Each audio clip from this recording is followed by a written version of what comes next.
ब्रजेश जी भी जुड़े हुए हैं। सबसे चौंकाने वाली बात तो यही है कि सोरेन परिवार के सिर्फ एक सदस्य हेमंत सोरेन आगे हैं, बाकी कल्पना सोरेन तक पीछे। जी हाँ, और ये काफ़ी इंटरेस्टिंग है क्योंकि अगर आप देखें इन चुनाव को तो कल्पना सोरेन हेमंत सोरेन से भी ज़्यादा वो एक तरह से कह सकते हैं एक्टिव थी, सभाएं कर रही थी, भीड़ भी जुट रही थी, लेकिन जो अर्ली ट्रेंड्स बता रहे हैं तो उसमें ट्रेल कर रही हैं। उससे भी इंटरेस्टिंग आप देख लीजिए कि जो है सो सिल्ली से, जो कि एक तरह से गढ़ माना जाता था सुदेश महतो का इशू के, वो वहाँ से पीछे चल रहे हैं। लेकिन इसके सामने जो सो धनवार में आप देखें बाबूलाल मरांडी लीड कर रहे हैं। धनवार में दरअसल हुआ क्या था कि वहाँ पर एक भूमिहार कम्युनिटी का एक कैंडिडेट जो है उनके सामने रिबेल लड़ने की तैयारी कर रहा था। बीजेपी ने लास्ट में तो मैनेज किया और इस तरीके से वहाँ पर धनवार में जो है बाबूलाल मरांडी की पोजीशन अच्छी दिखाई दे रही है। लेकिन अगर आप बाकी सोरेन्स की बात करें, अगर हम झारखंड मुक्ति मोर्चा के जो फाउंडर हैं शिबू सोरेन, अगर उनके कुनबे की बात करें तो उनके कुनबे के लोग चाहे जो है सो बीजेपी में कुछ चले गए, जैसे कि सीता सोरेन चली गई। सीता सोरेन जो है सो वो भी पीछे चल रही हैं। तो इससे ये लग रहा है कि जो डोमिनेंस जो है पार्टी का, अगर जीएमएम का कहें वो तो है, लेकिन जो फैमिली की एक्सेप्टेबिलिटी उस पर कहीं ना कहीं अर्ली ट्रेंड से क्वेश्चन मार्क लगाते हैं, जिसमें कि हेमंत सोरेन को छोड़कर ज़्यादातर सोरेन जो है वो पीछे चल रहे हैं। इस बार कहा जा रहा था कि निर्दलीय काफ़ी बड़ा समीकरण बिगाड़ने वाले हैं, हालांकि ऐसा कुछ दिखता हुआ नजर नहीं आ रहा है। जेएमएम अभी भी ट्रेंडिंग में है और इंडिया गठबंधन की अच्छी खासी सीट मानी जा रही है, 50 सीट। ऐसे में मैं आपसे ये जानना चाहूँगी, अभी फिलहाल कितने चरण की काउंटिंग हो चुकी है और क्या लगता है आने वाले वक्त में कुछ बदलाव भी दिखेगा? देखिए, बदलाव तो जब तक आखिरी राउंड नहीं हो जाता या फिर जब तक डिसिसिव लीड नहीं मिल जाती तब तक संभव है। और अभी चूंकि जो है सो ज़्यादातर जगहों पर 3 राउंड 4 राउंड की काउंटिंग हुई है, तो मुझे लगता है कि अभी हमें थोड़े समय वेट करना चाहिए। लेकिन एक चीज़ जो दिखाई दे रहा है, जहाँ पर मान रहे थे कि एक बड़ा ही क्लोज कंटेस्ट है झारखंड में, वैसा नहीं दिखाई दे रहा है। अगर आप देखें इंडी अलायंस जो है वह जो है अभी जो अर्ली ट्रेंड्स जो हैं उसमें ज़्यादातर जगहों पर वो लीड कर रही है। तो वो जो शुरुआती जो राउंड्स हैं उसमें एक तरह से उसने लीड जो है ली हुई है। और मुझे लगता है कि बीजेपी ने कई सारी जगहों पर सिचुएशन को इम्प्रूव जो करने की कोशिश की थी, कुछ जगहों पे उसको कामयाबी मिलती हुई दिखाई दे रही है, जैसे कि कोल्हान के एरिया में जहाँ पर कि लास्ट टाइम उसका खाता भी नहीं खुला था, वहाँ पर कई सारी सीटें ऐसी हैं जहाँ पर कि वो लीड पोजीशन पे है। लेकिन जो बाकी, अगर हम संथाल से लेकर बाकी जगहों की बात करें तो शायद अभी तक की जो काउंटिंग हुई है उसमें वो विजिबल नहीं है। मुझे लगता है थोड़ा समय में वेट करना चाहिए। ठीक है, तो थोड़े वक्त और इंतजार करने की जरूरत है, तो कब सब कुछ साफ हो जाएगा कि किसकी सरकार इस पर बनने वाली है। हालांकि फिलहाल बहुमत की बात कर ले तो 51 सीट, माफ कीजिएगा 51 सीट पर इस वक्त इंडिया गठबंधन लीड कर रही है। विभा, 51 सीटों पर इस वक्त,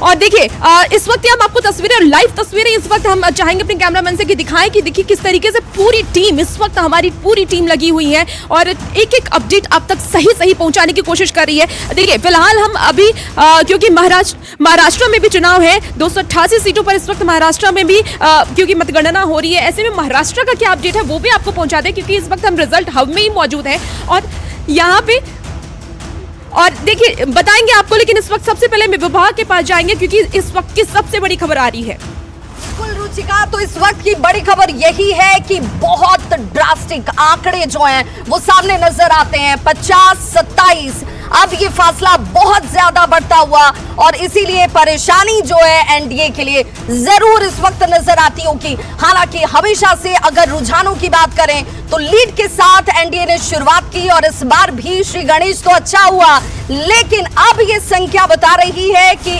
आईएनडीआईए के लिए ये शुभ संकेत संख्या 49-50 इस वक्त एक संख्या के पीछे घसकती या बढ़ती हुई, लेकिन एनडीए के लिए अब इस फासले को पाट पाना बहुत मुश्किल नजर आता है। और ऐसे भी 50, 27 और 2 की संख्या जो है वो नजर आ रही है टीवी स्क्रीन पर आपके आंकड़ों की, जिसकी हम चर्चा कर रहे हैं। सोरेन परिवार से 4 लोग चुनावी मैदान में इस बार, और इनमें सिर्फ हेमंत सोरेन इस वक्त लीड करते हुए कल्पना सोरेन जो कि उनके स्टार प्रचारक रहे, पूरे कमान उन्होंने चुनाव की जैसे एक तरीके से अपने कंधों पर संभाल रखी थी। खास बात ये कि कांग्रेस को भी हेमंत सोरेन का ही आसरा था, वो भी अपने कैंडिडेट के लिए हेमंत सोरेन को चुनावी सभा करने के लिए बुला रहे थे। कल्पना सोरेन की बात करें तो तकरीबन 8.5 महीने का तजुर्बा कह लीजिए राजनीतिक तौर पर कल्पना सोरेन का, लेकिन इस 8.5 महीने में उन्होंने एक राजनीतिक तौर पर अपनी पहचान जो है जरूर बना ली और जेएमएम के लिए एक तरीके से सेकंड लाइनर वो तैयार हो चुके हैं। अब जेएमएम से निकलकर बाहर निकले सोरेन परिवार के बीच दूसरे सदस्यों की बात करें, सीता सोरेन इस वक्त पीछे चलती हुई, उनके लिए भी अपने अस्तित्व की लड़ाई के जैसा ये चुनाव जरूर रहा। अब ये संख्या 52 और 26, देखिए जब तक जानकारी हम आप तक पहुंचा रहे हैं, ये संख्या जो है वो बढ़ भी जा रही है। 52 सीटों पर इस वक्त रुझानों में INDIA गठबंधन जो है लीड करती हुई, और इसीलिए कहा जा रहा है कि आगामी चुनाव के दृष्टिकोण से देखा जाए तो एक बूस्टर डोज के तौर पर झारखंड को जरूर देखा और समझा जाएगा। अब एनडीए गठबंधन को भी ये सोचना होगा कि क्या इस बार जिस बांग्लादेशी घुसपैठ का वो मुद्दा बार बार उठा रहे थे, जिस तरीके से बार बार मुस्लिमों को लेकर सवाल खड़े किए जा रहे थे, क्या झारखंड के आदिवासियों ने, झारखंड के मूलवासियों ने इसे सिरे से नकार दिया? उन्होंने कहा कि हमारे लिए अपने ही जल जंगल जमीन को देखना और समझना ज्यादा जरूरी है। और फटाफट एक प्रतिक्रिया भी ले ले, एक रिएक्शन भी ले ले। 52 सीटों पर INDIA इस वक्त लीड कर रहा है। हाँ, निश्चित तौर पर देखिए तस्वीरें बहुत हद तक साफ हो रही है, और इलेक्शन कमीशन की वेबसाइट का जिक्र इसलिए जरूरी है कि अन्य चैनलों को देखकर एक भ्रम की स्थिति बनती है। इलेक्शन कमीशन की वेबसाइट बता रही है कि झारखंड मुक्ति मोर्चा 30 सीटों पर, बीजेपी 24 पर, कांग्रेस 12 पर, आरजेडी 6 पर और आजसू 2 सीटों पर आगे। आरजेडी यहाँ पर आरजेडी को लेकर किसी ने नहीं सोचा होगा, 6 सीटों पर लीड कर रही है। नहीं, आरजेडी के लिए तो इससे पहले भी एक बार 7 विधायक थे उसके, तो आरजेडी को कम ना आका जाए, लेकिन क्या ये संख्या सिर्फ ये माना जाए कि स्ट्रेटेजी में जेएमएम ज्यादा कारगर साबित हुई, जिसके लिए एनडीए जाना जाता था?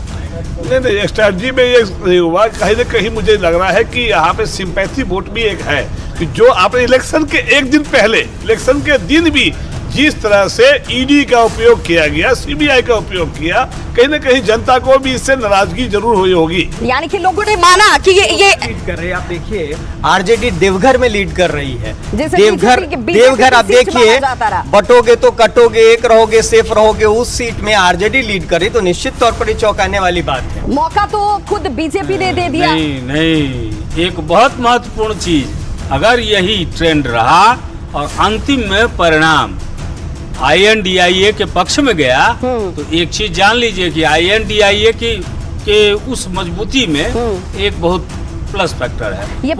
वो प्लस फैक्टर है कि इसके पास तो दूल्हा था, अब भाजपा के पास बाराती थे, दूल्हा गायब था। दूल्हा होता तो शायद ये संख्या कुछ और होती।